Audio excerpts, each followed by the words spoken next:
అదే విధంగా ఇందాక మా వాళ్ళు మాట్లాడుతున్నారు మా బీజేపీ సోదరులు, మరి సోనియా గాంధీ గారిని మోడీ గారు తెలంగాణ ఎట్లా ఇచ్చినావు, తల్లిని చంపి నువ్వు బిడ్డనిచ్చినావు అని నిండు సభలో అవమానించిరు ఆ రోజు. కనీసం ఎవరు మీరు అది కాదు అని తెలంగాణ నుంచి మరి బీజేపీ నాయకులు కానీ బీఆర్ఎస్ నాయకులు కానీ దానికి ఆ యొక్క విధానాలకు వ్యతిరేకంగా మాట్లాడలేకపోయారు. కాబట్టి మేము ఎక్కడున్నా మేము పోరాటంలోనే ఉన్నాము.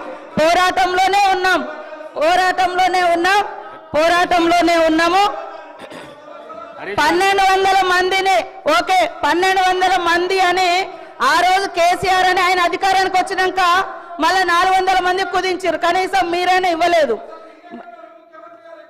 ఎక్కడ ఉన్నామనేది అంటే మేము ఎక్కడున్నాం, ప్రజలలో ఉన్నాం, పోరాటంలో ఉన్నాం. తెలంగాణ ఉద్యమంలో నేను కూడా జైలు వేసిన 7 రోజులు ములుగు కేంద్రంగా నిరాహార దీక్ష కూడా చేసినాం. నేను అనేది సరే అదే ఓకే, తెలంగాణ వచ్చిన తర్వాత కూడా తెలంగాణను కించపరిచే అవసరం అంటున్నా. ఓకే, మేము ఎక్కడున్నామని ఓకే, మేము ఎక్కడున్నామో ఈ రోజు అదే పార్టీతో మీరు అంటగా అవుతున్నారు కదా. మేము ఆ రోజున్న పార్టీతోటి ఈ రోజు మీరు అంటగా అవుతున్నారు కదా. ఆ పార్టీ మీద డిపెండ్ అయ్యే ఇలా కేంద్రంలో మీ ప్రభుత్వం నడుస్తుంది కదా అని నేను అంటున్నా. కాబట్టి నేను అనేది ఎస్, ఆ రోజైనా ఈ రోజైనా మా గొంతులు తెలంగాణ ప్రజల కోసం వినిపించినాం.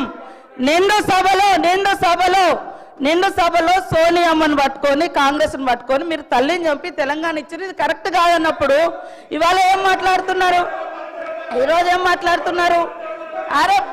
కాబట్టి ఇవాళ రాజకీయాలలో వేరే రకం కేంద్రంలో పార్లమెంట్ వేదికగా మాట్లాడితే మీరు ఎందుకు మాట్లాడలేదు? పార్లమెంట్ వేదికగా 10 ఏళ్లలో జాతీయ గీతం రాకుండా రాష్ట్రీయ గీతం రాకుండా మీరు ఎందుకు మాట్లాడలేదు? కాబట్టి ఇవాళ తెలంగాణ ఇవ్వడాన్ని మీరు వ్యతిరేకించారే, తెలంగాణ ఇవ్వడాన్ని మీ మోడీ గారు వ్యతిరేకించారు, తెలంగాణ ఇవ్వడాన్ని మీ మోడీ గారు వ్యతిరేకించారు. కాబట్టి అధ్యక్ష కాంగ్రెస్ ప్రభుత్వం అధికారంలోకి వచ్చిన నాటి నుండి కాంగ్రెస్ ప్రభుత్వం అంటేనే మహిళల్ని గౌరవించే ప్రభుత్వం. ఇందిరాగాంధీ గారి కాడ నుంచి ఈ రోజు మహిళలకు ఇచ్చేటువంటి సంక్షేమ పథకాలన్నీ కూడా మహిళలను ఏ సమాజం అయితే మహిళ అభివృద్ధి జరుగుతుందో ఆ సమాజం అభివృద్ధి చెందినట్టుగా ఏదైతే మనం కొనబద్ధంగా తీసుకుంటామో ఆ విషయాన్ని మరి డాక్టర్ బిఆర్ అంబేద్కర్ గారు చెప్పిన పద్ధతిలో ఈనాటి గవర్నమెంట్ కూడా మహిళల యొక్క సంక్షేమం కోసం మొదటి నుంచి లాస్ట్ ఇయర్ ఇదే డిసెంబర్ 9th రోజు ఇదే అసెంబ్లీ వేదికగా ఇదే అసెంబ్లీ పక్కన మరి ఉచితంగా బస్సు ప్రయాణాన్ని కూడా మనం మహిళలకు ప్రారంభించిన రోజు అధ్యక్ష ఈ రోజు వరకు 4,000 కోట్ల రూపాయలను ఉచిత బస్సు ప్రయాణానికి మనం ఖర్చు పెట్టడం జరిగింది. ఈ సందర్భంగా 118 కోట్ల మహిళా ప్రయాణాలు జరిగింది. నష్టాలలో ఉన్నటువంటి బస్సును ఆర్టీసీని ఈరోజు లాభాల్లోకి తీసుకొచ్చే ప్రయత్నం చేస్తూ ఉన్నాం.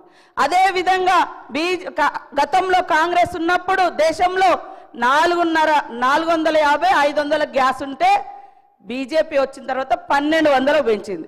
ఇప్పుడు మా సోనియమ్మ గారి యొక్క ఆదేశానుసారం సీఎం రేవంత్ రెడ్డి గారు మా క్యాబినెట్ అంతా కూర్చొని మరి ఏదైతే వాగ్దానం చేసినామో 500కే మేము గ్యాస్ ఇస్తా ఉన్నాం.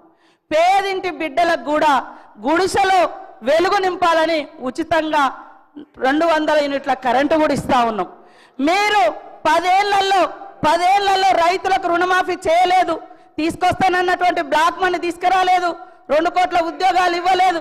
ఇవన్నీ 11 ఏళ్ళైనా మీరు చేయలేదు. 1 ఇయర్లో చేయలేదు అనడం ఎంతవరకు,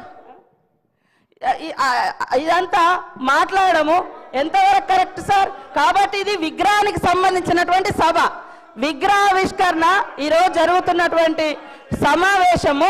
సీఎం రేవంత్ రెడ్డి గారు ఇవాళ విగ్రహావిష్కరణకు సంబంధించినటువంటి ఇన్విటేషన్ స్టేట్మెంట్ ఇవ్వడం జరిగింది. దాని నుంచి డైవర్ట్ చేసి రాజకీయాలు మాట్లాడుతున్నారు. అందుకనే నేను మాట్లాడాల్సి వచ్చింది. కాబట్టి ఈరోజు మనం ప్రతిష్ఠింప చేసుకునేటువంటి తెలంగాణ తల్లి విగ్రహం ప్రతి ఇంట్లో ఒక ఆడపడుచు విగ్రహం లాగా మాకు కనిపిస్తుంది. కాబట్టి మీ ఇందాక నేను మండలికి పోయినా బీజేపీ సభ్యులు 100% సపోర్ట్ చేశారు అక్కడ. ఇక్కడ మాత్రం వీళ్ళు కావాలని రాజకీయం చేస్తున్నారు. బీఆర్ఎస్ వాయిస్ బీజేపీ వాయిస్ ఒకటే అనేది స్పష్టమవుతుంది. వాళ్ళు బయట చేస్తారు, మీరు లోపల చేస్తారు, అంతకంటే తేడా లేదు. కాబట్టి ఈ విగ్రహాన్ని తెలంగాణ అస్తిత్వ విగ్రహం ఇది. అందరూ సంతోషంగా ఈ సభలోకి రావాలి, విగ్రహావిష్కరణ సభలోకి రావాలని కోరుతా ఉన్నాను. రాకేష్ రెడ్డి గారు ప్లీజ్ గౌరవ మంత్రి గారు శ్రీనివాస్ రెడ్డి గారు.